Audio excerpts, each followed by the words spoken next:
Aparat TNI mengamankan seorang pria yang mengaku sebagai mantan anggota FBI Amerika Serikat dalam operasi patroli gabungan di perairan Kepulauan Papua. Pria tersebut ditemukan berada di atas sebuah kapal nelayan kecil bersama sejumlah peti berisi senjata ilegal yang diduga akan diedarkan kepada kelompok kriminal bersenjata, KKB. Penangkapan dilakukan setelah tim patroli mendeteksi aktivitas mencurigakan dari kapal tersebut yang bergerak tanpa izin dan melakukan komunikasi radio terbatas di area yang selama ini dikenal sebagai jalur penyelundupan. Menurut laporan awal dari Komando Satuan Tugas Pengamanan Perbatasan, identitas pria tersebut telah dipastikan melalui dokumen yang ditemukan di dalam tas ranselnya. Dokumen tersebut menunjukkan bahwa ia pernah tercatat bekerja sebagai agen FBI sebelum diberhentikan beberapa tahun lalu akibat pelanggaran disiplin internal. Hingga saat ini belum ada penjelasan resmi mengenai alasan kehadirannya di wilayah Papua maupun keterlibatannya dalam peredaran senjata ilegal. Hasil pemeriksaan di lokasi menunjukkan bahwa kapal nelayan itu memuat berbagai jenis persenjataan, termasuk senapan serbu, amunisi berbagai kaliber, serta beberapa perangkat optik taktis yang biasanya tidak beredar di pasar sipil. TNI menduga persenjataan tersebut akan dijual kepada KKB, mengingat pola distribusi dan lokasi penangkapan yang berdekatan dengan wilayah rawan konflik. Petugas menyebut bahwa penangkapan ini bermula saat radar pantai menangkap pergerakan kapal berukuran kecil yang melaju pada malam hari tanpa lampu navigasi. Ketika tim TNI melakukan pendekatan, pria tersebut mencoba memberikan keterangan yang tidak konsisten. Pemeriksaan lebih lanjut mengarah pada temuan peti-peti kayu yang disembunyikan di bawah tumpukan jaring dan peralatan tangkap ikan. Saat diamankan, pria itu tidak melakukan perlawanan, namun beberapa kali menolak menjawab pertanyaan terkait asal-usul senjata dan jaringan yang menghubungkannya dengan pihak KKB. Proses interogasi kini ditangani oleh tim gabungan TNI dan aparat keamanan lainnya untuk mengungkap kemungkinan adanya jaringan internasional yang terlibat dalam suplai logistik ilegal ke Papua.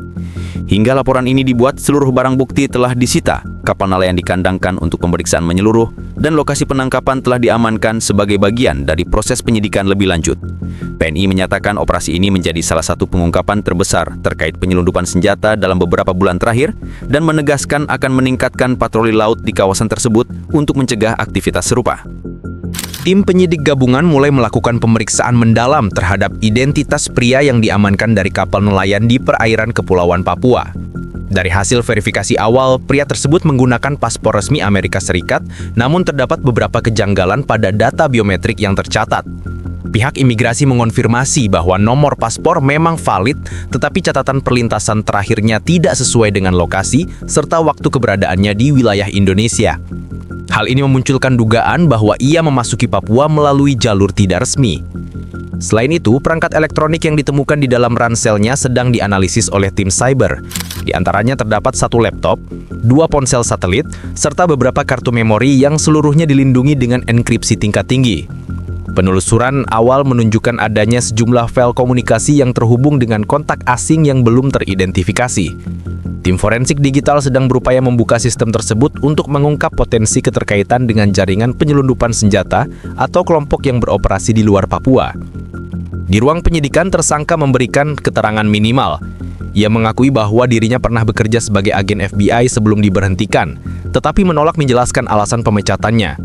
Saat ditanya mengenai senjata yang ditemukan di kapal, tersangka menyatakan bahwa ia hanya mengawasi pengiriman, namun tidak memberikan detail mengenai pihak yang memerintahkan atau tujuan akhir pengiriman tersebut. Sikapnya yang tertutup membuat penyidik menyiapkan pemeriksaan tambahan dengan konsultan keamanan internasional. Dari sisi barang bukti, tim balistik telah melakukan pemeriksaan awal terhadap senjata yang disita. Beberapa nomor seri ditemukan telah dihapus atau diubah secara manual, sementara sebagian lainnya masih dapat ditelusuri ke produsen di luar negeri. Pola ini menguatkan dugaan bahwa persenjataan tersebut berasal dari pasar gelap internasional yang sering digunakan oleh jaringan kejahatan lintas negara. TNI menyebut bahwa konfigurasi senjata yang ditemukan mirip dengan jenis-jenis yang sebelumnya pernah disita dalam operasi kontra penyelundupan di wilayah lain. Pemeriksaan kapal pun menunjukkan modifikasi yang tidak lazim untuk kapal nelayan biasa. Di bagian bawah dek terdapat ruang tambahan yang diperkirakan digunakan untuk menyembunyikan muatan ilegal agar tidak terdeteksi radar maupun inspeksi kasat mata. Tim teknis menyimpulkan bahwa kapal tersebut telah dimodifikasi secara profesional oleh pihak yang memiliki akses terhadap bengkel teknik khusus. Sementara itu, komunikasi dengan Kedutaan Besar Amerika Serikat sudah dilakukan untuk memastikan status kewarganegaraan dan latar belakang resmi tersangka. Hingga saat ini, pihak kedutaan belum memberikan keterangan publik dan masih menunggu hasil koordinasi internal. TNI menyatakan bahwa kasus ini ditangani sepenuhnya sesuai prosedur dengan mempertimbangkan aspek diplomatik mengingat keterlibatan warga negara asing. Dengan semakin banyaknya fakta baru yang ditemukan, penyidik kini fokus mengungkap dua hal utama, yakni garis komando yang mengatur pengiriman senjata tersebut, serta sejauh apa keterlibatan tersangka dalam mendukung aktivitas KKB di Papua. Pemeriksaan lanjutan disebut akan berlangsung dalam beberapa hari ke depan, sambil menunggu hasil analisis digital, balistik, serta koordinasi internasional. Penyidikan terhadap kasus penangkapan mantan agen FBI yang ditemukan di kapal nelayan di Kepulauan Papua mulai mengarah pada dugaan adanya jaringan penyelundupan internasional yang beroperasi di wilayah Asia Tenggara. Berdasarkan hasil analisis awal dari tim intelijen, pola pengiriman barang dan rute pelayaran yang digunakan tersangka mengindikasikan keterlibatan sebuah kelompok yang telah beberapa kali terdeteksi melakukan aktivitas ilegal di jalur laut Indonesia Pasifik. Rekaman sistem navigasi yang sudah dipulihkan menyebutkan adanya pertemuan singkat dengan dua kapal lain di tengah laut sebelum tersangka bergerak ke arah Papua. Tim intelijen negara sahabat yang diajak bekerja sama memberikan informasi awal bahwa tersangka pernah berhubungan dengan individu yang masuk daftar pengawasan internasional terkait perdagangan senjata gelap. Kontak tersebut diduga berperan sebagai perantara yang menghubungkan pembeli dari wilayah konflik dengan penyedia senjata di luar negeri. Walaupun informasi ini masih bersifat pendahuluan, penyidik menilai pola hubungannya konsisten dengan operasi yang ditemukan di kapal nelayan tersebut. Di sisi lain, analisis terhadap senjata yang disita memperlihatkan adanya komponen yang bukan hanya berasal dari satu negara. Beberapa suku cadang ditemukan memiliki nomor seri berbeda yang menunjukkan bahwa senjata tersebut dirakit ulang dari berbagai sumber. Temuan ini cocok dengan modus pasar gelap internasional yang biasanya memecah pengiriman menjadi bagian-bagian kecil untuk menghindari deteksi sebelum dirakit ulang di lokasi tujuan. Informasi terbaru dari tim cyber juga menunjukkan adanya riwayat percakapan terenkripsi antara tersangka dan pihak lain yang belum teridentifikasi.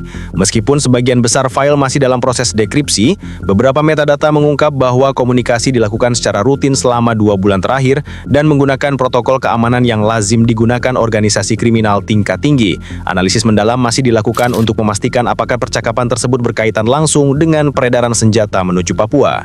Pihak TNI dalam keterangannya menyatakan bahwa pola operasi seperti ini bukan pertama kali dideteksi, namun kasus kali ini menjadi yang paling kompleks karena melibatkan warga negara asing dengan latar belakang intelijen. Kehadiran mantan agen FBI dalam lembaga federal Amerika Serikat menimbulkan kemungkinan adanya penyalahgunaan akses atau jaringan yang pernah ia miliki ketika masih aktif bertugas. Selain itu, dugaan keterlibatan KKB semakin menguat setelah ditemukan beberapa catatan koordinat yang cocok dengan daerah-daerah yang selama ini menjadi jalur pergerakan kelompok tersebut. Tim darat kini tengah melakukan pemantauan di wilayah tersebut untuk memastikan apakah ada anggota KKB yang sedang menunggu pengiriman senjata sebelum operasi dihentikan oleh patroli laut. Koordinasi dengan lembaga internasional terus diperluas untuk menelusuri rantai suplai senjata dari sumber asal hingga ke tangan penerima yang ada di Papua. Pemerintah menegaskan bahwa proses penyidikan akan dilakukan secara menyeluruh, terutama untuk mencegah wilayah Indonesia dijadikan jalur distribusi senjata ilegal yang dapat memicu eskalasi konflik. Pemerintah bersama aparat keamanan meningkatkan langkah penegakan hukum setelah penangkapan mantan agen FBI di Kepulauan Papua dinilai membuka celah baru dalam pemetaan jaringan penyelundupan senjata ke wilayah Indonesia. TNI, Polri, dan lembaga intelijen kini membentuk tim gabungan yang bertugas memperluas investigasi ke sejumlah titik rawan, baik di darat maupun di jalur laut untuk memastikan apakah kasus ini merupakan operasi tunggal atau bagian dari rangkaian pengiriman yang lebih besar. Pada tahap awal, tim gabungan melakukan analisis ulang terhadap seluruh rute laut yang selama ini terindikasi menjadi jalur pergerakan kapal-kapal kecil tanpa izin. Data satelit dari beberapa hari terakhir mulai menunjukkan adanya peningkatan aktivitas kapal tak teridentifikasi di perairan yang berdekatan dengan lokasi penangkapan tersangka. Temuan ini memicu perluasan patroli dan pengetatan pemeriksaan terhadap kapal nelayan maupun kapal logistik berukuran kecil. Penyidik juga mulai menelusuri jaringan lokal yang diduga berperan sebagai penyedia logistik, penghubung darat, serta pembeli senjata di wilayah Papua. Sejumlah individu yang memiliki riwayat keterlibatan dalam distribusi barang ilegal telah dipanggil untuk dimintai keterangan. Pemeriksaan ini dilakukan untuk memetakan potensi jalur pendukung yang memungkinkan senjata tersebut masuk ke wilayah pegunungan atau daerah yang dipengaruhi KKB.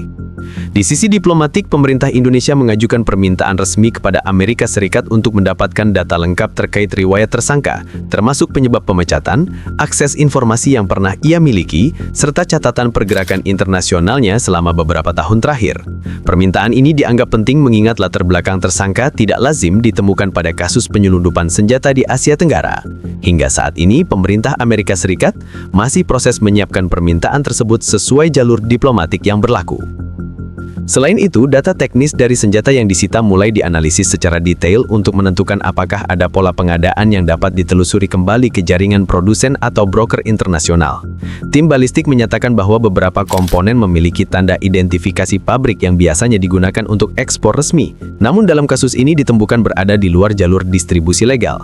Analisis ini akan menjadi dasar untuk melakukan kerjasama dengan negara produsen agar rantai pasokan dapat diusut hingga ke sumber awalnya. Operasi di lapangan ikut diperluas. Satuan tugas di beberapa wilayah pegunungan mempertegas pemantauan terhadap titik-titik yang berpotensi digunakan sebagai tempat penyerahan barang. Sejumlah pos pengamanan tambahan didirikan untuk mencegah pergerakan senjata masuk ke daerah yang sebelumnya terpantau rawan. Peningkatan aktivitas udara juga dilakukan melalui patroli helikopter untuk memantau jalur darat yang mungkin digunakan sebagai rute alternatif. Sejumlah langkah internal juga diterapkan untuk memperkuat koordinasi intelijen antar instansi. Pemerintah menyatakan bahwa kasus ini menjadi salah satu pengungkapan paling sensitif mengingat keterlibatan warga negara asing dengan latar belakang lembaga keamanan internasional. Oleh karena itu, seluruh proses pemeriksaan dilakukan dengan prosedur ketat untuk memastikan akurasi data dan mencegah munculnya spekulasi yang dapat mempengaruhi hubungan bilateral.